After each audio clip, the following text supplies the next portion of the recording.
Hola, buenas, ¿cómo están? ¿Todo bien? Bueno, eh, continuamos, ¿sí?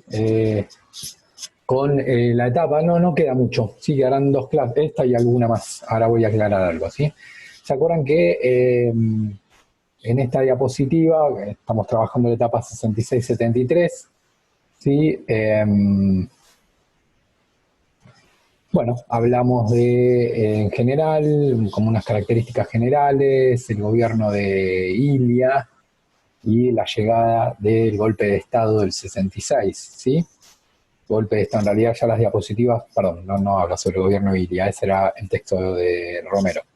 Ella directamente arranca acá en el 66 con el golpe de Estado a Ilia, sí, pero no es que habla sobre el gobierno de Ilia, sino directamente sobre el golpe de Estado y recorre todo este periodo hasta acá, esta diapositiva. Bueno, ahí fuimos trabajando algunas cuestiones, sobre todo el tema de, más que nada, los actores que comienzan a moverse en esa realidad. La verdad que el centro de esta diapositiva son los actores, ¿sí? Hablamos ya del actor juvenil, del actor sindical, ¿sí? Nos quedan dos actores que vamos a hacerlo, son los dos actores, en una diapositiva, en un par de diapositivas se habla de un actor que tiene que ver con la Iglesia Católica, otra diapositiva se trabaja otro actor que son las organizaciones armadas, una diapositiva final y ahí termina esta diapositiva.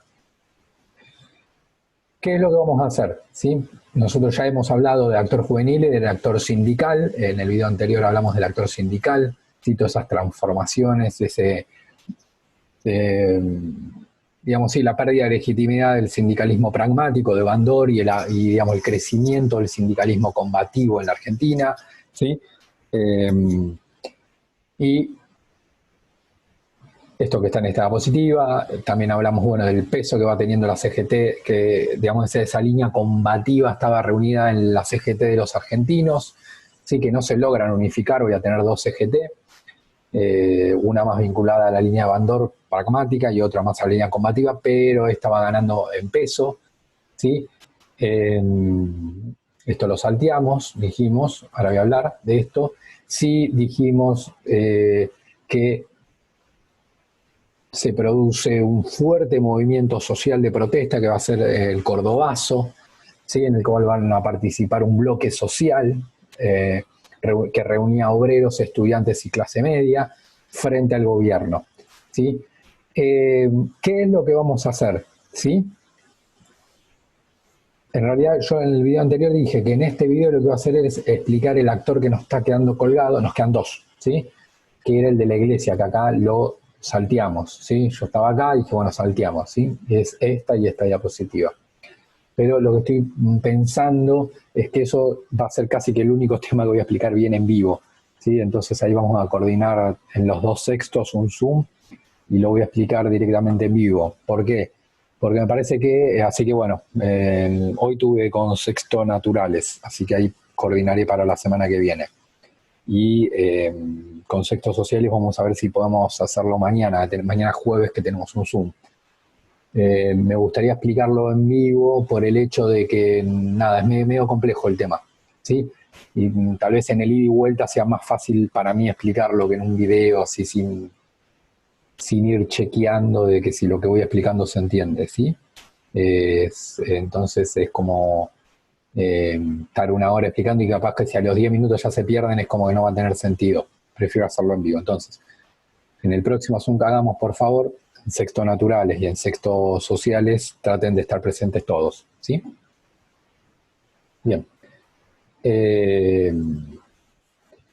Entonces, que serían estas dos y este actor lo puedo explicar al final, digamos, entonces no habría problema, yo me salté no hay problema que me salté estas dos diapositivas, ¿sí? Se puede explicar al final, no hay ningún problema.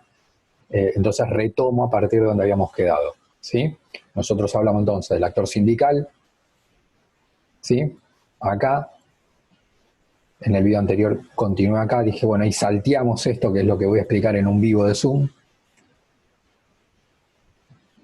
Acá sigue con el actor sindical, que lo expliqué en el video anterior. Y cerré el video anterior hablando del Cordobazo, que fue como ese movimiento social que hubo en Córdoba contra el gobierno de Onganía. Ok, ¿Qué sucedió posterior al Cordobazo? ¿Sí? El post-Cordobazo sería como las consecuencias de ese movimiento social de oposición al gobierno, ¿sí? Tenía que ver con que la importancia del Cordobazo, ¿sí? Lo trascendente de esa movilización social que hubo, tenía que ver con que abre el ciclo de protesta y rebelión popular. ¿Sí? A partir, para muchos acá se abre un ciclo que digamos ya se venía como fermentando y acá comienza a tomar volumen el ciclo de protesta y rebelión popular en la Argentina. Estalla en Córdoba y lo que voy a tener del 69 en adelante, ¿sí? Es la profundización de este ciclo de protesta y rebelión popular. ¿Sí? La rebelión, digamos, implica algo más fuerte que una resistencia social. La resistencia social es que implica que alguien que me está golpeando y yo resisto. Digamos, implicaría cierta postura más pasiva. Rebelión acá quiere decir como que ya la sociedad está como activada y, digamos, tiene una posición más activa, ¿sí? En la movilización social. ¿Sí? Por eso sería, y es obviamente en alguna medida más conflictiva. ¿Sí? La sociedad argentina, sobre todo en realidad los sectores populares, ¿sí? Y ahí adentro estoy metiendo el bloque social, como que esto comienza a funcionar, estalla en Córdoba, pero puede haber réplicas en otras partes, ¿sí? Donde este conjunto se va a comenzar a mover juntos. Es muy importante lo que expliqué en el video anterior sobre esto. Comienza a moverse junto, por eso acá habla de un nosotros. No es un yo y vos, o un vos y yo, o yo y aquel, sino es un nosotros. ¿Sí? Con cierta unidad. Incluso digamos, en distintas partes de la Argentina van a comenzar a darse rebeliones populares. ¿Sí? En fábricas, en colegios, en universidades, tomando la ciudad, ¿sí? Tomando el control de la ciudad, haciendo en iglesias, ¿sí? Se va la sociedad a comenzar a como a movilizar. Por eso decimos que la consecuencia del Cordobazo implica que abre, no dice que cierra, sino que abre el ciclo de protesta y rebelión popular en la Argentina. De alguna manera se va profundizando algo que ya vimos en el texto de Romero, y hoy hablamos en sexto naturales, que es la cuestión del empate. Acá los sectores populares buscan de alguna manera desempatar el escenario en favor de los sectores populares. Por eso comienza a haber tanta movilización. ¿Sí? Digamos, de alguna manera perciben ese empate y buscan cómo tratar de imponerse a los sectores dominantes en la Argentina. ¿Sí? Y desde ahí obviamente llegar al Estado, ¿sí? Y dirigir y establecer políticas económicas, políticas sociales, ¿sí? Que estuvieran en relación a esos sectores populares. Es decir, los sectores populares se dan cuenta que están como en la situación de empate y quieren desequilibrar la balanza en favor de los sectores populares. Y por eso se movilizan, salen a la calle, hacen protestas, paros, movilizaciones, ¿sí? Debates, ¿sí? Porque buscan huelgas de hambre, ¿sí? Buscan desempatar esa situación de equilibrio en la cual ninguno se lograba imponer sobre otro. El Cordobazo por eso es muy importante porque lo abre, ¿sí? Obviamente el Cordobazo no puede estar desconectado de lo anterior, ¿sí? Digamos, pero acá esto se comienza como a dinamizar este ciclo de protesta a partir del Cordobazo, que es fines de los 60. Si yo tengo que mirar 70, 71, 72, 74, 75, con esta mirada de que este ciclo de protesta cada vez va ganando en volumen, va ganando en densidad, ¿sí? Incluso algo no dice acá, pero lo agrego, es que en algunas ciudades o en algunos pueblos, ¿sí? Por fuera de Buenos Aires se va a sumar el bloque campesino, ¿sí? En provincias agrarias pobres van a comenzar también a tener voz esos sectores campesinos, ¿sí? Tipo que laburaban 10.000 horas y le pagaban espantoso y nadie controlaba nada, pero imagínense que si no hay control a veces en la ciudad de Buenos Aires o provincia de Buenos Aires, en el interior de Chaco, nadie va a controlar si las cuestiones laborales se cumplen o no. Bueno, pero acá lo que tenemos es el sector campesino como también en movilización. ¿Sí? No en Córdoba, porque el cordobazo sucedió en la ciudad de Córdoba, pero sí en otros, que no los nombramos, no importa, pero para que ustedes sepan, además de estos, van a comenzar a movilizarse los sectores campesinos. En el caso argentino, una discusión que sí se había dado en otros países de Latinoamérica, no en Argentina, y no es casualidad, que tenía que ver con la propiedad de la tierra.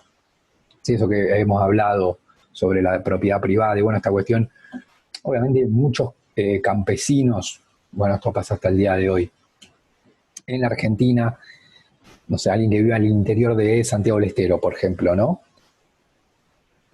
Era obviamente en muchos casos gente analfabeta, digamos, ¿no? Lo que sí era generaciones y generaciones y generaciones de individuos o familias viviendo en esa tierra donde estaba, ¿sí? No sé, capaz el abuelo o el bisabuelo ya venía, o cada vez más, ¿sí? Muchos eran descendientes de pueblos originarios, así que estoy hablando de décadas y siglos, que tal vez, viviendo en ese lugar del interior de Santiago del Estero, ¿sí? Como que es diferente a la dinámica de la ciudad, ¿no? Que uno tiende a mudarse o tal vez no vive toda su vida en un barrio, ¿sí? En el campo y sobre todo esos sectores pobres, digamos, estaba el que podía, se iba a una ciudad, digamos, Córdoba, Buenos Aires, Rosario, y también otros muchos, en ese momento estoy hablando de los 60, muchos eran generaciones que vivían como en un campo adentro de Santiago del Estero, ¿no? Y ahí. Ahora, ¿cuál era el tema? Que no tenían, no, digamos, culturalmente no tienen la noción de que, tengo que tener un papel escrito que diga que esto es mío, ¿se entiende? Obviamente para nosotros eso puede resultar, de hecho para nosotros que tenemos otro tipo de mentalidad, es clave, ¿sí? Tener el papel que diga, esta casa es mía, ¿sí? Es como muy importante, no es un dato menor, ¿sí? De hecho a veces se pelean familias por esos papeles, ¿sí? Para ver quién se queda con la casa de no sé quién, y bueno, ¿qué quieren? Los papeles en realidad, porque el papel es lo que te garantiza que esa casa es tuya. Muchas de esas generaciones, digamos, lo que estoy diciendo de esa gente que vivía en el campo, era como que decir, no necesito un papel porque es obvio que esto es mío, porque hace 5.000 generaciones que estamos viviendo acá, es mía, ¿sí? Y no tenían un papel, y en muchos casos ni sabían que tenían que tener un papel, porque no sabían leer, era como, no se preguntaban esas cosas, ¿sí? Es como otro tipo de mentalidad, ¿sí? Bueno, lo que pasa en muchos casos es que, claro, al no saber leer le hacían firmar cualquier cosa y le sacaban las tierras.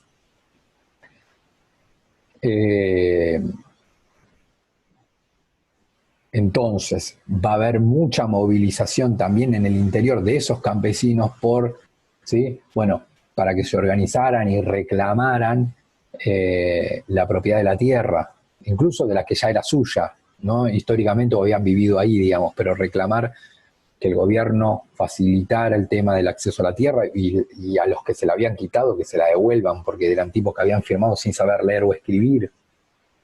Muchos a propósito le hacían firmar eso para sacarle la tierra. Lamentablemente esto pasa hasta el día de hoy en la Argentina. Uno puede decir, bueno, qué increíble, pero bueno, pasa. Entonces, ahí se fue generando todo un bloque social de fuerte movilización de protesta y rebelión popular. ¿Frente a quién esa rebelión era? Frente a, sobre todo, los sectores dominantes desde el punto de vista desde el punto de vista económico. Por eso muchas de esas protestas se hacían en las fábricas o en el interior, se hacían frente a los terratenientes que tipo le hacían firmar cualquier cosa y le sacaban la tierra. Como que hay una mirada de los sectores dominantes desde el punto de vista económico, estoy hablando. ¿Sí? Por eso también las rebeliones, las movilizaciones no solo, digamos, no se hacían solamente no se hacían en la Plaza de Mayo contra el gobierno, sino que se protestaba en la fábrica, porque ahí vos estás mostrando tu descontento contra el sector económico dentro de la fábrica o contra el terrateniente, si estoy en el interior. Y además lo que se veía es que en realidad ese era el que estaba manejando la cuestión, esos sectores dominantes, desde el punto de vista económico, y que atrás estaba el gobierno, en realidad que era como el gobierno dictatorial, que en realidad era el que ponía la cara por esos sectores dominantes y el que llevaba adelante el plan económico, ¿sí? De que querían esos sectores dominantes y que beneficiaba a esos sectores dominantes.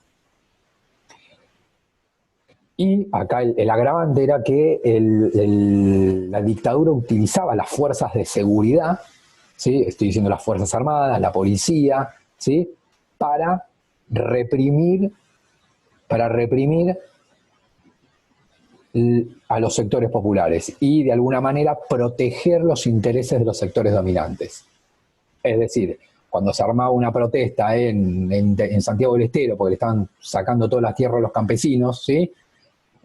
Bueno, ¿qué hacía el gobierno? Que era también gobierno militar, iba, mandaba a la fuerza de seguridad, cagaba trompada todo y los metía preso. Y si tenían que matar a alguno en la movilización, lo mataba. Obviamente ahí el punto era también defender a esos terratenientes que le habían quitado la tierra, digamos, el gobierno como defendiendo esos sectores dominantes. Entonces, esa rebelión implicaba rebelarse o protestar contra los sectores dominantes desde el punto de vista económico, ¿sí? Y sus aliados, que eran el gobierno militar, ¿sí? En este caso el de Onganía, con sus fuerzas de seguridad. Acá justamente lo que va complicando la situación es que esa sociedad, al ver que el gobierno reprimía e incluso muchas veces llega, bueno, de hecho, fíjense en esta foto, dice asesinato. En muchas movilizaciones ya era como el gobierno mataba gente. Para como dispersar a la gente era tipo balazos. Lo que sucedió en realidad, y eso por eso dice que se abre también el ciclo de protesta, porque la sociedad, cuando comienza el gobierno a reprimir, en la mayoría de los casos, digamos, los sectores populares redoblaron la apuesta. Como decir, bueno, sí, mañana te hago una movilización más grande.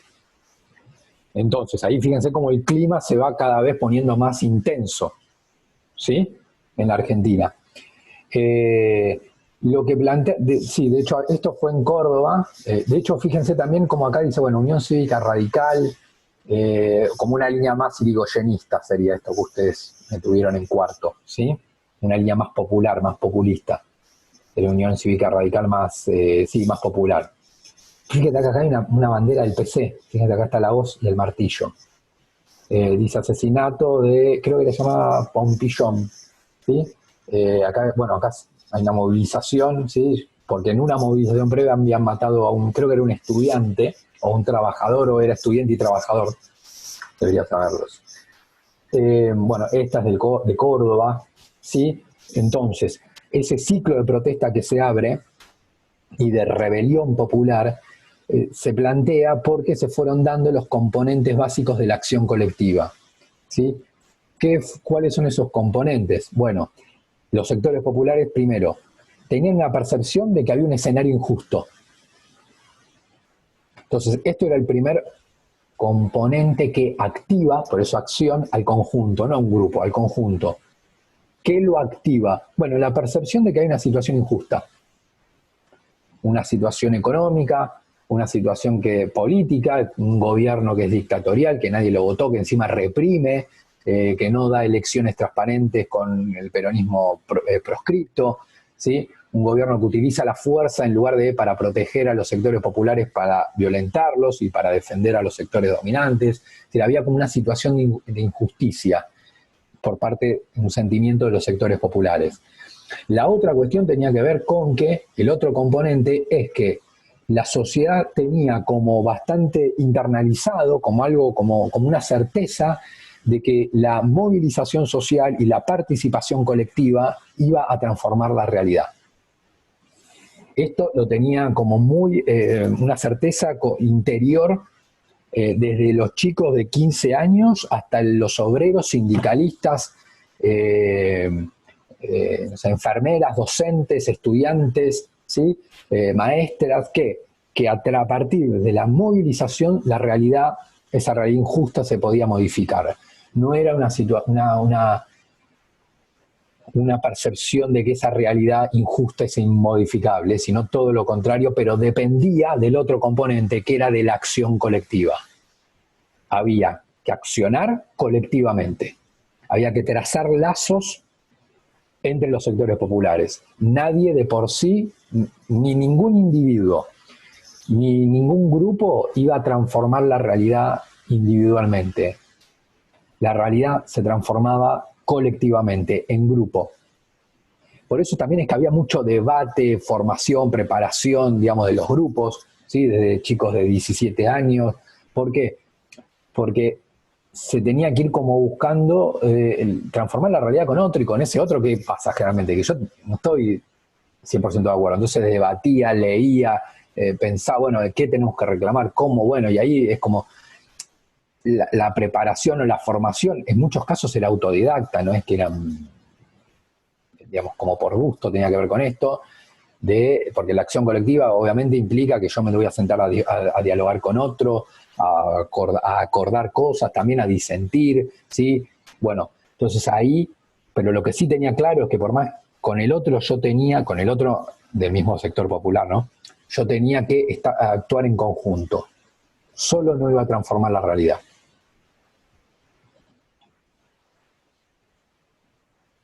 Este sería el último actor, ¿sí? El que está en la diapositiva. Nos falta de la Iglesia Católica, que es el que yo dije que voy a explicar en el Zoom. Es un actor novedoso, ¿sí?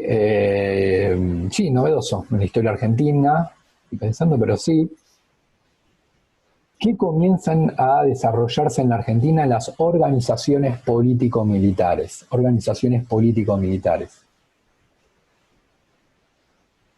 Eh,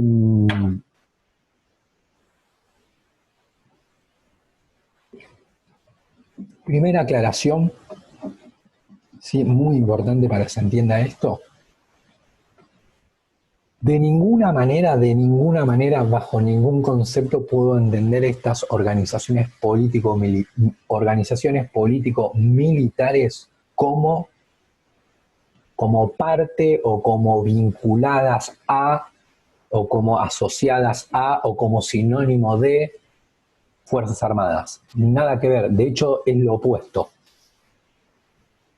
Entiendo que alguien capaz que no esté en el tema o que no le quede claro diga, militar es igual a Fuerzas Armadas. No, es mal, está mal. Diría que es lo opuesto, ¿sí? Por eso no es un tema de una equivocación menor. De hecho, para que ustedes se den una idea, las Fuerzas Armadas van a enfrentarse a este grupo y en algún momento van a buscar exterminarlo directamente. Fíjense hasta dónde llegaba la diferencia que tenían.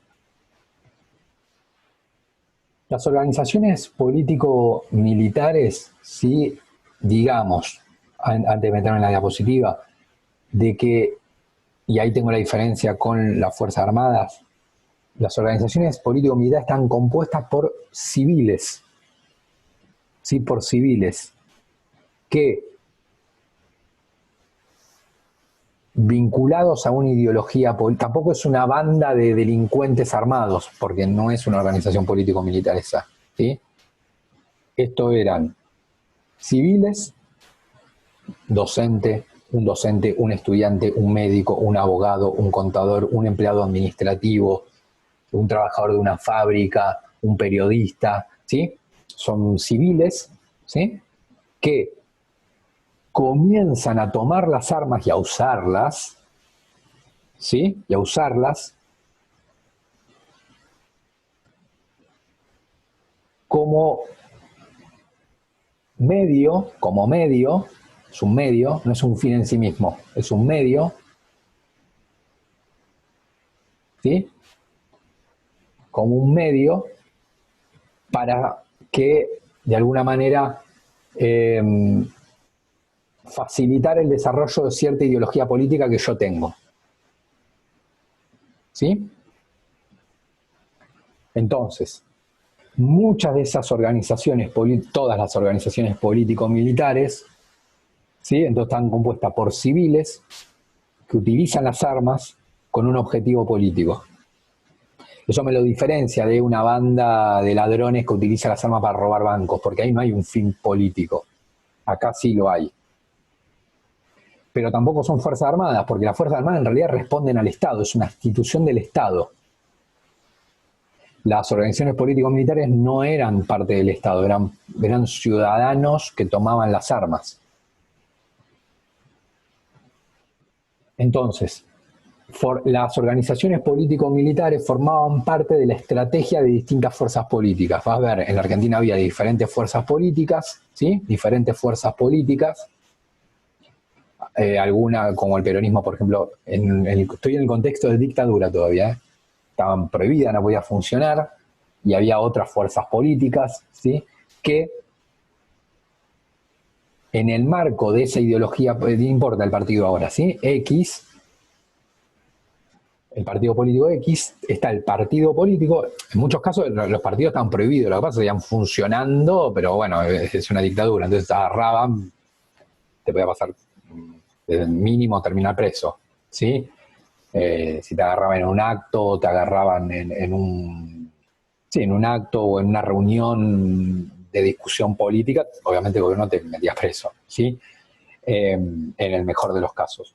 Entonces, esas fuerzas políticas, que en muchos casos, a pesar de estar prohibidas, seguían funcionando, comienzan, por ejemplo, miembros de esa fuerza política a decir que, bueno, a ver, nosotros somos, como yo diga, somos 500, ¿sí? De esta fuerza más o menos pensamos, y somos el partido Violeta, no importa ahora, ¿sí? El partido Violeta, listo. Estamos en un contexto de dictadura, listo, ¿sí? Y es como que yo diga, dentro de esos 500 hay un grupo de 300 que dicen, mirá, la única manera de enfrentar a los sectores dominantes desde el punto de vista económico, que además esos sectores dominantes, para proteger su posición económica, se vincula con el gobierno, esos sectores dominantes se vinculan con el gobierno, y el gobierno, en lugar de escucharnos, nos reprime, nos manda a matar, la única manera de enfrentar esa situación es a través de las armas.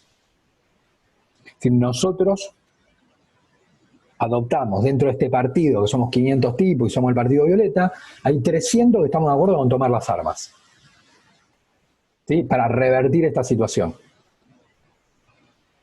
Entonces, por eso acá dice, formaban parte de la estrategia política de distintas fuerzas políticas. Era como una estrategia, como decir, bueno, es la manera de enfrentar al gobierno dictatorial. En el marco de una fuerza política determinada, que no es lo mismo, repito, que una banda de tipos que también son civiles, ¿sí? Yo me junto con mis vecinos y mis amigos, agarramos las armas y vamos a robar un banco, ¿sí? Ahí no sería una organización político-militar, ¿sí? Ideológicamente estaban vinculados a la izquierda en sus diversas orientaciones, ¿sí? La más moderada, obviamente las más extremas, la nueva izquierda, va a haber sectores de la izquierda, por eso digo en distintas versiones. ¿Se acuerdan? Estaba ya la izquierda tradicional, estaba la izquierda moderada, estaba la nueva izquierda, ¿sí? Y obviamente va a haber sectores vinculados al peronismo, obviamente, después eso lo vamos a explicar bien. Por factores internos y externos entendían a la lucha armada como un medio, como una forma aceptable de acción política. Era una forma aceptable. ¿Sí? Digamos, obviamente por eso la llevan a cabo. ¿Sí? No es que dicen, no, las armas no. Sino que yo creo que hoy, por ejemplo, esto si lo plantearíamos hoy, no tendría, digamos, no tendría ningún apoyo, digamos, ¿no? Por más que, no sé, bajo cualquier gobierno, ¿no? No importa cuál. Pero un sector de la sociedad dice, no, hay que tomar las armas y derrocarlo. Es como, y sacar a este tipo, y yo creo que la mayoría estaremos de acuerdo que esa no es la forma. Bueno, en ese momento se veía diferente. Había factores internos y externos que decían que parte de la sociedad, después vamos a decir si era mucha o poca, entendiera como aceptable la utilización de las armas como medio de acción política. Repito, ya buscando utilizar esas armas versus los sectores dominantes desde el punto de vista económico y sus aliados, que era el gobierno con sus fuerzas de seguridad, con la policía, con las fuerzas armadas. ¿Sí? Los factores internos y externos tienen que ver con el factor interno, obviamente, la dictadura y su política represiva, ¿sí? El factor externo tenía que ver también con, por ejemplo, el triunfo de la Revolución Cubana, donde ahí había existido una experiencia de lucha armada exitosa para la ideología de izquierda, porque Fidel Castro había llegado al poder, por eso yo lo expliqué en el texto de Romero, ¿sí? En parte se estaba viendo lo que pasaba en Vietnam, ¿sí? Esto lo expliqué el año pasado, donde también sectores, digamos, organizaciones armadas en Vietnam de izquierda tomaron las armas y estaban frenando al ejército más poderoso del mundo, que era el de los Estados Unidos, ¿sí? Entonces eso hacía como, de alguna manera, incentivaba a que acá sucediera lo mismo. Organizaciones armadas van a comenzar a fines de los 60 a surgir varias, ¿sí? Nosotros vamos a trabajar con dos que se tienen que aprender bien el nombre porque son las más importantes, ¿sí? Una va a ser el Ejército Revolucionario del Pueblo, el ERP, ¿sí? El Ejército Revolucionario del Pueblo, ¿sí? De una tendencia más de izquierda, más de extrema izquierda, ¿sí? Antiperonista, si no estaba de acuerdo con el peronismo, tiene una visión negativa del peronismo, pensaban al líder populista. De hecho, cuando expliqué el año pasado populismo, esto lo estuvimos señalando, ¿no? Como que veían a Perón como una figura populista que en realidad utilizaba a los trabajadores. Tenían como una visión muy negativa del peronismo, ¿sí? Y por el otro lado, dentro de lo que sería el peronismo, ¿sí? Que era el partido que estaba proscripto, que lo habían volado a partir de un golpe de Estado, comienza a surgir otra corriente, otra organización político-militar que va a ser Montoneros. Montoneros, ¿sí? ERP y Montoneros. Las dos van a ser organizaciones político-militares, todo esto que yo expliqué acá, ¿sí? Pero entre las dos organizaciones van a tener muy mala relación porque una era claramente más cercana al peronismo y la otra era directamente antiperonista, ¿sí? Claro, era antiperonista esto, ¿no? Era antiperonista, pero obviamente no era liberal conservadora, ¿sí? Como los sectores dominantes, sino esta era más bien de extrema izquierda, ¿sí? El Ejército Revolucionario del Pueblo estaba vinculado a un partido de izquierda extrema, ¿sí? Que no era el Partido Comunista, era otro, no importa, ¿sí? Y obviamente esta estaba cercano al Partido Peronista, ¿sí? Por eso fíjense que dice, formaban parte de la estrategia política de distintas fuerzas políticas. Acá ya tenían, incluso entre estas dos, si bien eran organizaciones político-militares, ambas tenían una muy mala relación, ¿sí?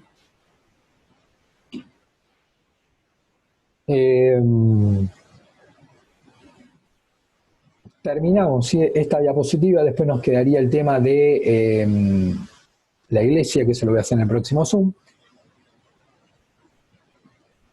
El lío que se le arma a Onganía con esta idea de reprimir, ¿no? Y esta cuestión de salir a reprimir fue tan grande, y esto que decíamos, una sociedad que avanzaba, ¿no? Que decía, bueno, no tengo miedo, sino que cada vez el nivel de conflictividad cada vez era más grande, y esa tensión, la tensión cada vez era más fuerte, y algunos hechos que después vamos a mencionar en la próxima, en otros videos, ¿sí?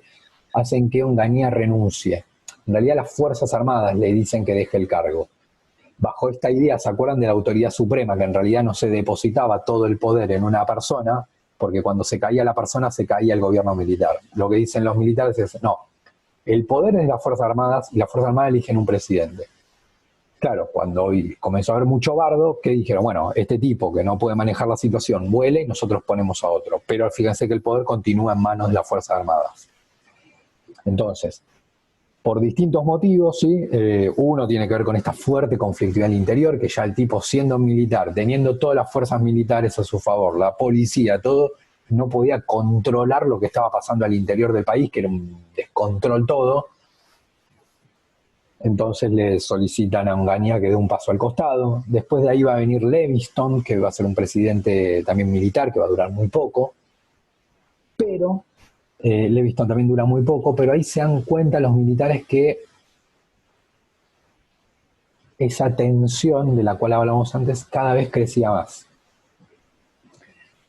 Que los sectores populares, en lugar de retroceder, avanzaban cada vez más.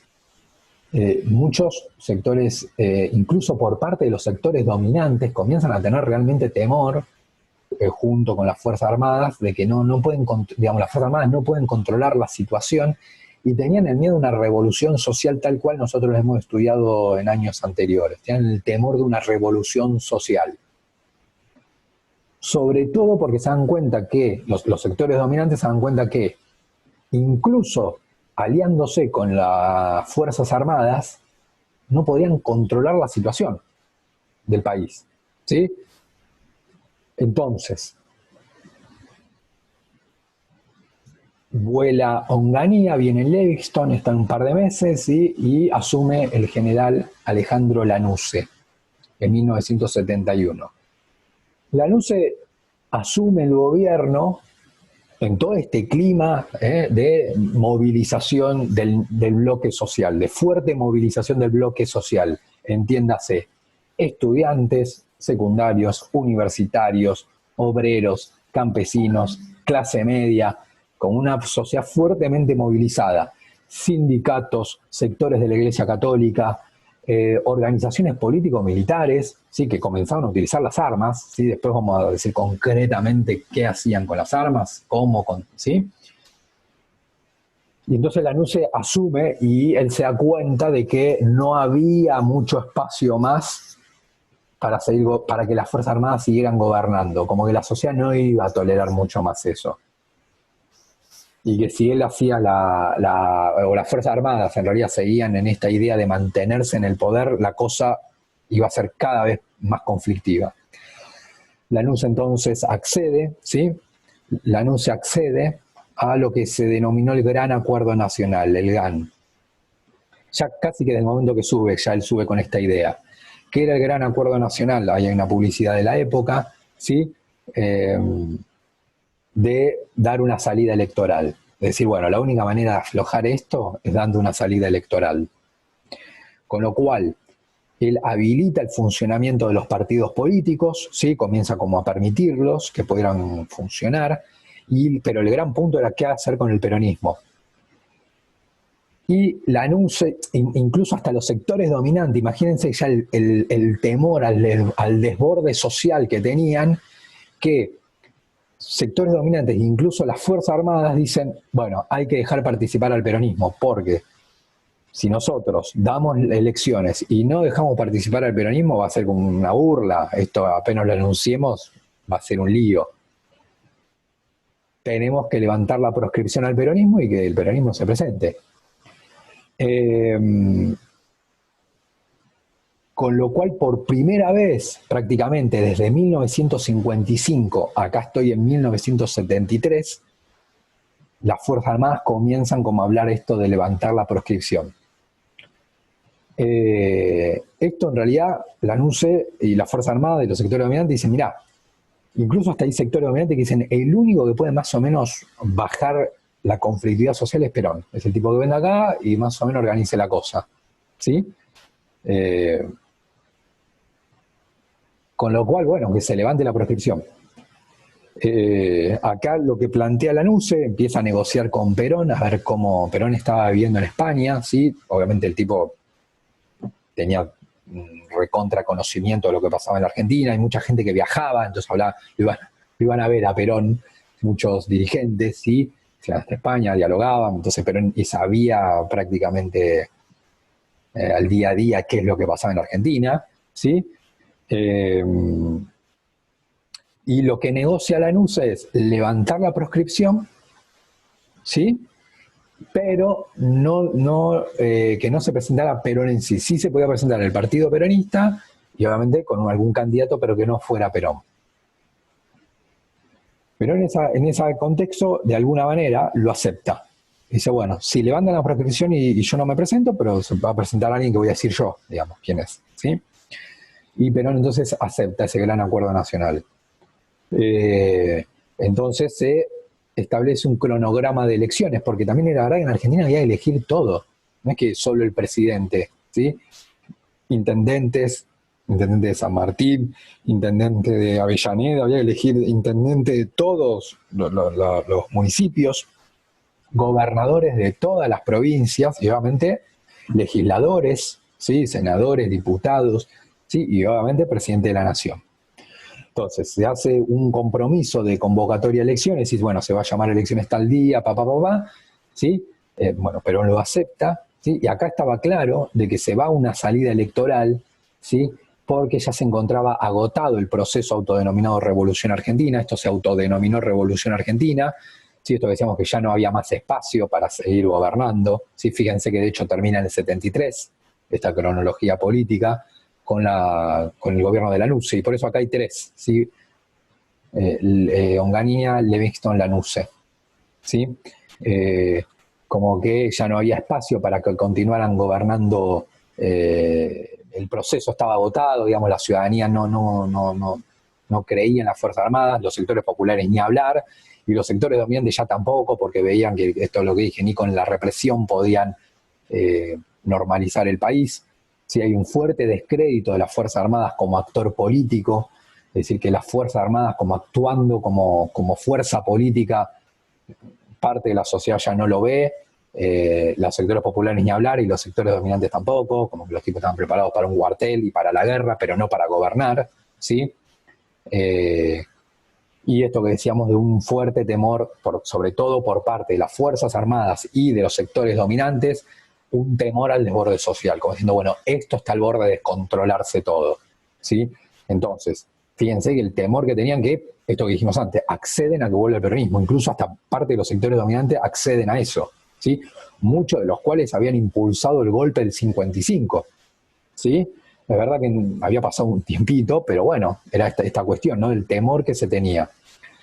Y Lanús entonces convoca a elecciones, ¿sí? Bueno, acá le dejo un par de videos, el que quiere los ver, el que está interesado, siguen bastante el tema de las explicaciones que yo estoy dando, ¿sí? Son videos de 5, 8, 10 minutos, a alguno le interesa, ¿sí? Nada, bueno, sí, sobre todo esto tiene que ver con el video de Romero, con el texto de Romero, estos primeros. Este segundo bloque sería el de estas diapositivas. Sí, porque fíjense, mire, golpe del 66, Cordobazo, ¿sí? Cordobazo, ¿sí? Y entonces nos queda, con esto termino, el tema de la Iglesia Católica, que eso lo voy a explicar en un Zoom, ¿sí? Así se entiende bien. Y después nos quedaría el próximo texto, que lo voy a estar subiendo cuanto antes, con las próximas diapositivas, que serían estos tres videos, que sería el 73 al 76, es decir, la previa al golpe de 1976, ¿sí? Gente, espero que se encuentren bien, les mando un saludo, espero verlos pronto.